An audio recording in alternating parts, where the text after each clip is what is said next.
Hello everyone, my name is Ebony, and today in my informative speech, I would like to talk to you about the Kyoto Protocol.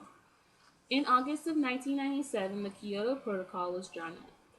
It's supposed to reduce the emissions of the six greenhouse gases that the world produces.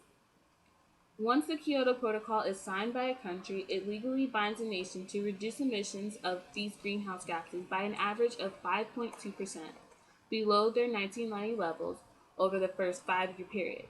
So basically from 2008 to 2012 in our time. Um, the six greenhouse gases are carbon dioxide, methane, nitrous oxide, chlorofluorocarbons, and sulfur hexafluoride. The greenhouse effect is a natural process by which some of the radiant heat from the sun is captured at the lower atmosphere of the Earth, thus maintaining the temperature of the Earth's surface. Now, it's all a combination of natural gases and human created gases like manufactured chemicals from factories and other manufactured things. Over the past several decades, rising concentrations of greenhouse gases have been detected in the Earth's atmosphere.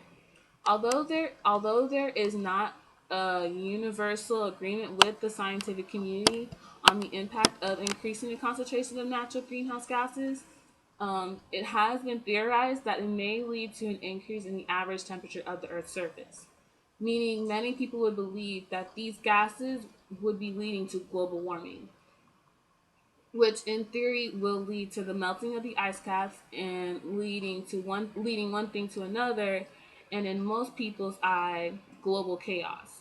In most people's eyes, global chaos. But that as but that's not what I'm here to talk about today. I am here to talk about the more political side of the Kyoto Protocol, political and economical side, basically. There are countries that decided not to sign the Kyoto Protocol, and one of those countries is the United States. The person that decided this was President Bush. Guys.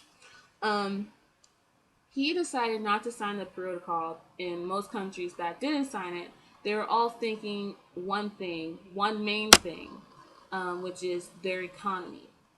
The price that it would take to go to all your companies and change all the policies, change all of the procedures, and make sure that that company is producing green product, to make sure that country is producing green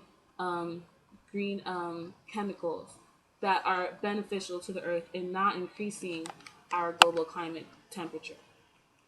Um, in total, it says that this will cost as high as $40 billion a year. Even the analysis of the reference policy package, the RPP, presented in the government's most recent paper, Climate Change Plan for Canada, estimates that the accord could have a large impact, as much as 1.1% of the GDP and 190,000 jobs.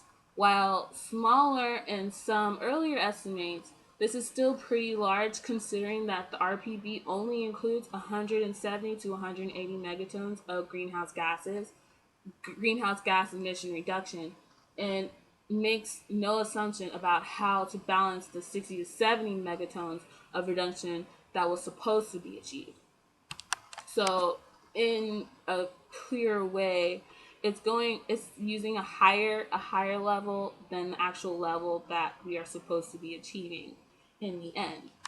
So, in my conclusion, I want to say that, in my opinion, the way I feel that they should go about this is basically get rid of the Kyoto Protocol altogether, because there are countries that still developing that cannot accommodate to these